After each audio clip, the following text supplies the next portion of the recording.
Hola y bienvenidos a Euronews Hoy, donde les traemos las noticias del mundo y de Europa. Este domingo se celebraron las elecciones regionales en Cataluña, donde el Partido de los Socialistas de Cataluña resultó ganador, seguido del partido independentista Esquerra Republicana. Es por ello que nuestro periodista Gerard Escach nos trae un análisis sobre los posibles pactos de investidura después de unos comicios marcados por una bajísima participación debido a la pandemia. Y de un análisis vamos a una entrevista con Bill Gates. El multimillonario estadounidense nos habla del futuro del coronavirus y el cambio climático. También les presentamos imágenes del velatorio del expresidente argentino Carlos Menem, una figura polémica de Argentina de los años 90 y una fiel representación del peronismo en Argentina. Y también, antes de terminar y empezar con nuestros titulares, les traemos una aplicación digital enteramente en español que apoya a las familias que sufren el cáncer infantil. Ahora sí, vamos con nuestros titulares. El Reino Unido entra en una nueva fase de vacunación mientras la variante británica del coronavirus obliga a endurecer las restricciones en varios países europeos. Pese a la victoria del PSC, el bloque independentista sale de las urnas catalanas reforzado y con mayoría. Esquerra tiene la llave del futuro gobierno. Los kosovares celebran en las calles la victoria de Autodeterminación, un partido nacionalista de izquierdas que promete acabar con la corrupción. Bill Gates nos da su receta para combatir el cambio climático. No hace falta una vacuna, sino una docena de innovaciones rompedoras para reducir las emisiones. Argentina dice adiós a Carlos Menem, el expresidente peronista que marcó con su influencia y su política ultraliberal la década de los 90. La campaña de vacunación contra la COVID-19 sigue a toda máquina en el Reino Unido, donde más de 15 millones de personas han recibido ya la primera dosis. Una hazaña extraordinaria, según su primer ministro Boris Johnson. La campaña comenzó hace 10 semanas y acaba de pasar a la fase de inoculación de los mayores de 65 años y a las personas clínicamente vulnerables. En Inglaterra ya hemos ofrecido vacunas a todos los integrantes de los 4 primeros grupos prioritarios, las personas con más probabilidades de enfermar gravemente, alcanzando el primer objetivo que nos habíamos fijado. Francia ha logrado estabilizar por debajo de los 20.000 el número de contagios diarios de COVID-19 y también ha reducido el número de fallecimientos, 167, 32 menos que el día anterior. Sin embargo, ha aumentado el número de hospitalizaciones y de pacientes en cuidados intensivos. Las nuevas variantes del coronavirus han despertado el fantasma de un tercer confinamiento. En la República Checa, que ya ha superado el 1 millón de contagios, el gobierno ha decretado un nuevo estado de emergencia para combatir la pandemia a petición de los 14 gobernadores regionales. El jueves, el Parlamento había rechazado prorrogar una medida que las autoridades sanitarias consideran imprescindible. Estoy muy satisfecho de que haya prevalecido el sentido común, decía el primer ministro Andrej Babis. Es muy importante trabajar juntos y hacer todo lo posible para proteger la vida de nuestros ciudadanos. La situación no es buena. Una mutación británica muy contagiosa de la COVID se está extendiendo en la República Checa. Un miedo que traspasa fronteras. Desde el domingo, Alemania solo permite la entrada a los ciudadanos alemanes, los residentes no alemanes y los trabajadores esenciales que cruzan la frontera con Austria y la República Checa a diario. Todos deberán presentar un test reciente que certifique que no tienen la COVID. Aunque en las primeras horas ha habido cierta flexibilidad, a partir del miércoles serán inflexibles. El efecto Salvador Illa no consiguió frenar este domingo al bloque independentista en Cataluña, que sale reforzado de las urnas tras obtener más del 50% de los votos. El PSC, con el exministro de Sanidad al frente, fue el partido más votado. Consigue 33 escaños, los mismos que Esquerra Republicana. Junts per Catalunya obtiene 32. Escuchamos a su candidata. Más del 55% de los escaños son independentistas. Más del 50% de los votos son independentistas. Nunca hemos tenido unas bases tan sólidas para construir lo que el país nos pide. Me gustaría enviar un mensaje a las autoridades europeas. Los resultados son claros. Los partidos independentistas tenemos mayoría, dice el candidato de Esquerra. Hemos alcanzado más del 50% del voto popular. El pueblo catalán ha hablado. Ha llegado el momento de negociar un referéndum de autodeterminación. Por favor, implíquense. El partido ultraderechista Vox, inexistente hasta ahora en el panorama catalán, irrumpe como cuarta fuerza política, con 11 escaños, superando en 8 al Partido Popular y en 5 Ciudadanos, en plena debacle. Con estos resultados, 2 escenarios son posibles: un ejecutivo regional de signo independentista o una coalición de izquierdas, y ambas opciones tienen a Esquerra como denominador común. Todo esto en unas elecciones marcadas por una fuerte abstención debido al coronavirus. La participación fue de algo más del 53%. Con un sabor agridulce por su victoria ajustada y sin apenas posibilidades si el bloque independentista llega a un acuerdo de investidura, el candidato socialista Salvador Illa celebra sus resultados y da un paso al frente. Ha anunciado que se presentará a la investidura para ser presidente de la Generalitat. Les había dicho que si ustedes ponían los votos, nosotros pondríamos el cambio. Y por eso les anuncio que me presentaré a la investidura. El Partido Socialista de Cataluña se ha convertido en el partido más votado y con más número de escaños en las elecciones de Cataluña de este domingo. Eso significaría que el candidato Salvador Illa tendría las de ganar para ser el próximo presidente de la Generalitat de Cataluña. Como se puede ver, hay 3 partidos mayoritarios: PSC, Esquerra Republicana y Junts, cada uno de ellos con más de 30 diputados. También hay que destacar la irrupción del partido de ultraderecha, el partido Vox, que ha superado todas las encuestas previstas y ha llegado hasta los 11 escaños, superando a Ciudadanos y al Partido Popular. Este hemiciclo facilitaría la investidura del Salvador Illa. Vamos a unir, por ejemplo, todos los partidos favorables a la unidad de España junto a Unidas Podemos, en Comú Podem. Como se puede ver, la mayoría absoluta queda lejos de conseguirse. Pero vamos a analizar otro ejemplo. Sería el caso de una coalición del gobierno de izquierdas. Juntaríamos Esquerra Republicana, el Partido Socialista y Podemos.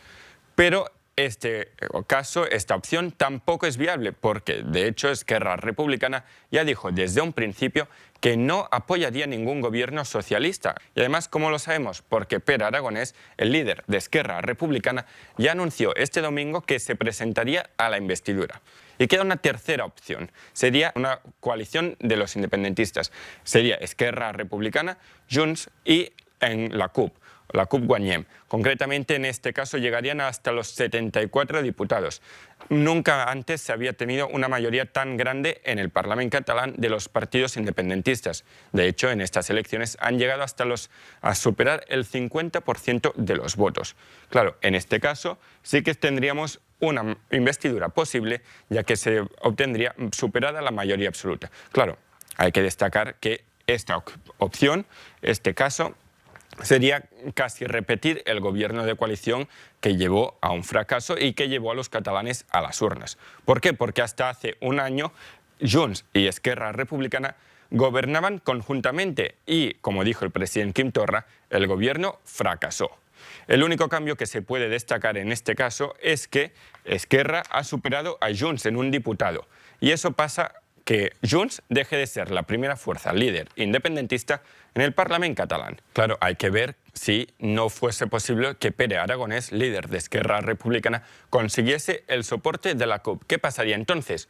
Pues que Cataluña se vería abocada a otra crisis política. Autodeterminación. Ese es el nombre del Partido Nacionalista de Izquierdas, que se ha impuesto con contundencia en las elecciones en Kosovo. Su promesa: erradicar la corrupción en este país, corroído por la pobreza y la continua inestabilidad política. Esta formación, encabezada por Albin Kurti, ha conseguido más del 48% de los votos, duplicando el apoyo que tenía. Estoy aquí para celebrar la liberación de nuestro gobierno y de nuestro pueblo, dice este hombre. Creo que se ha hecho justicia. Ha llegado el momento de que la persona adecuada dirija el país.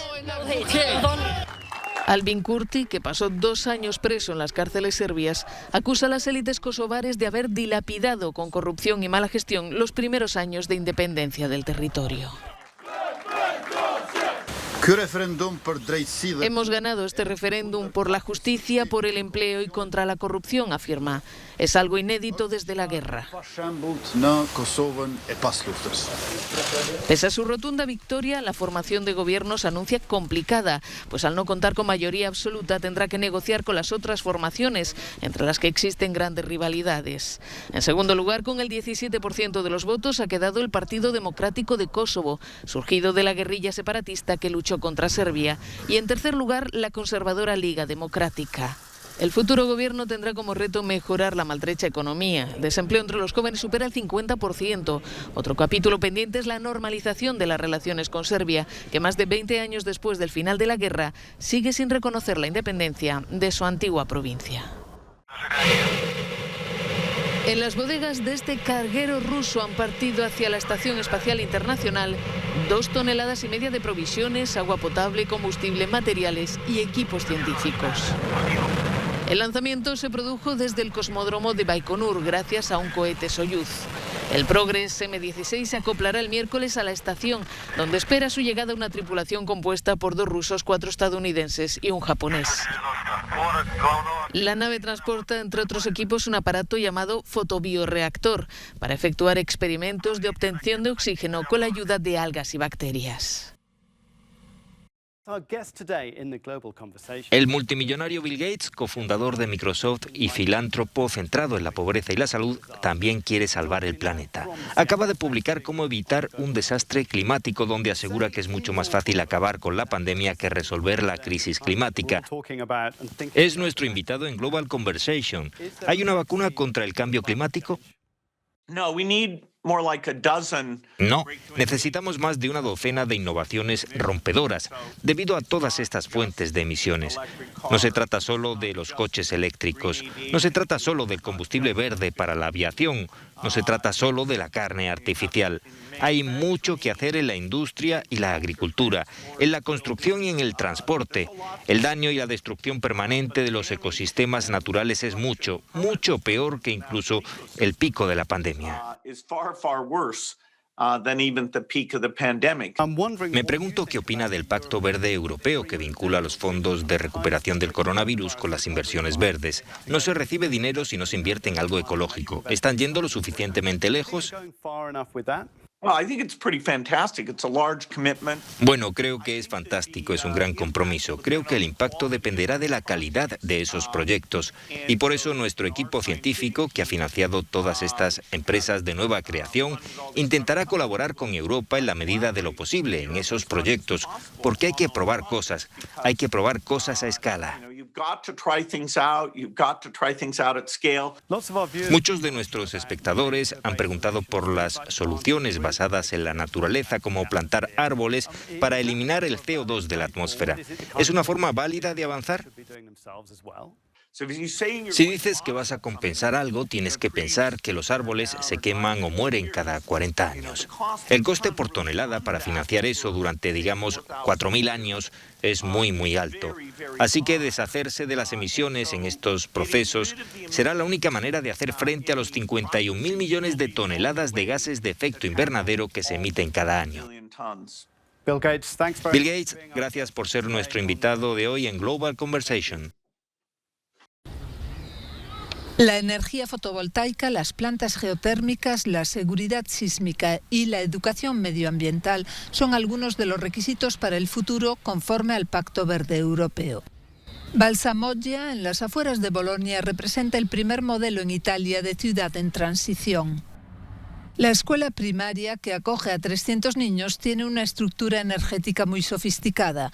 Gracias a los paneles solares y las bombas de calor, es completamente autosuficiente y ajusta la temperatura y la luminosidad en función de las condiciones externas. Habla el alcalde de Balsamoggia.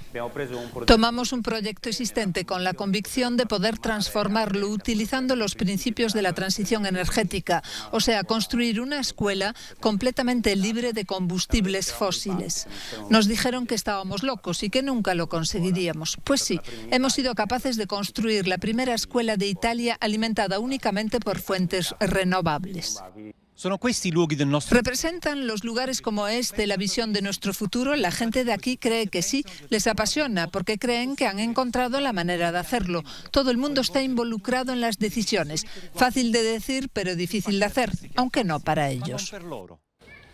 La transición significa también otra manera de tomar decisiones, como la llamada sociocracia, que se centra en el verdadero sentido de las cosas y en el bien común, más que en la votación por mayoría. Gracias a la concienciación sobre las cuestiones climáticas y de sostenibilidad, el pueblo pudo eliminar el proyecto original y transformarlo en un proyecto completamente innovador. Lo hicimos mediante el diálogo y la comprensión de los problemas y poniendo el significado de las cosas en el centro de lo que estábamos haciendo. Esta forma innovadora de democracia permitió a este municipio organizar servicios de entrega a domicilio para la gente durante el cierre de la pandemia y aplicar la legislación europea sobre autoconsumo de energía a la población local. Los procesos democráticos actuales se han revelado demasiado lentos para afrontar los retos actuales y futuros. Una pequeña ciudad de Italia está demostrando que el cambio no solo es necesario, sino también posible. Luca Palamara per Euronews, Valsamoggia, Bologna.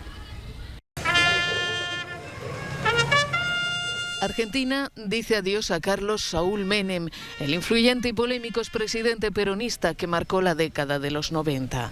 El féretro con sus restos llegó este domingo al Congreso, entre aplausos y vítores. La capilla ardiente fue instalada en el Senado. Allí estuvo a su llegada la vicepresidenta Cristina Fernández acompañando a la familia. Y más tarde el actual jefe de Estado, el también peronista Alberto Fernández, quien ha expresado su profundo pesar y decretado 3 días de luto nacional. Numerosos argentinos acudieron a rendirle homenaje. Menem, querido, el pueblo está contigo. ¡Viva! ¡Viva! ¡Viva! Entre los presentes muchos subrayaban lo bueno, sin acallar lo malo que dejó su década de gobierno. Mira, todas las presidencias tienen sus claros, sus oscuros, sus buenos momentos, sus altibajos. La primera presidencia de Menem a nivel económico a mí me favoreció bastante. La segunda es como que ya... La primera presidencia de él, buena, me acuerdo, sí, después fue muy buena. Bueno, el resto, como pasa siempre. Podamos discutir un montón de cosas, porque todos, lo malo, lo bueno, todo. Pero que él siempre quiso a la patria, y que siempre quiso a los argentinos, y que siempre quiso a los pobres, y que siempre quiso la unidad. Carlos Menem falleció a los 90 años por una insuficiencia cardíaca. Su mandato entre 1989 y 1999 estuvo marcado por el ultraliberalismo, por la moneda fuerte, la apertura comercial, pero también por un intenso proceso de privatizaciones de empresas públicas y por las acusaciones de corrupción que le llevaron ante los tribunales en los últimos años de su vida.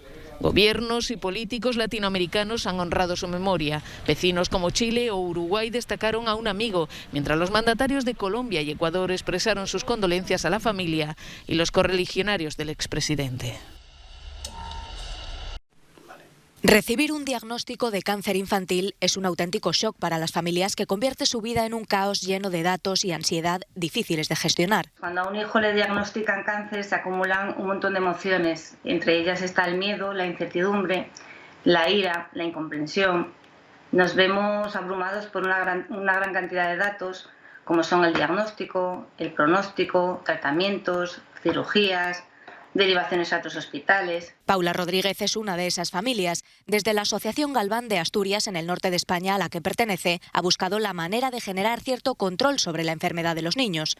Un control que se puede lograr con un seguimiento apropiado. Y es ahí donde entra en juego su nueva aplicación móvil, Vivir con un cáncer infantil, que acompaña e informa a las familias en todo el proceso. Marta Eva, que es una enfermera pediátrica, que es una persona súper tecnológica, se le ocurrió que todos estos datos podían estar recopilados en una aplicación. Es una aplicación que consta de un menú con 5 apartados. En el apartado Agenda es en la que se apuntan las citas médicas o las pruebas a realizar.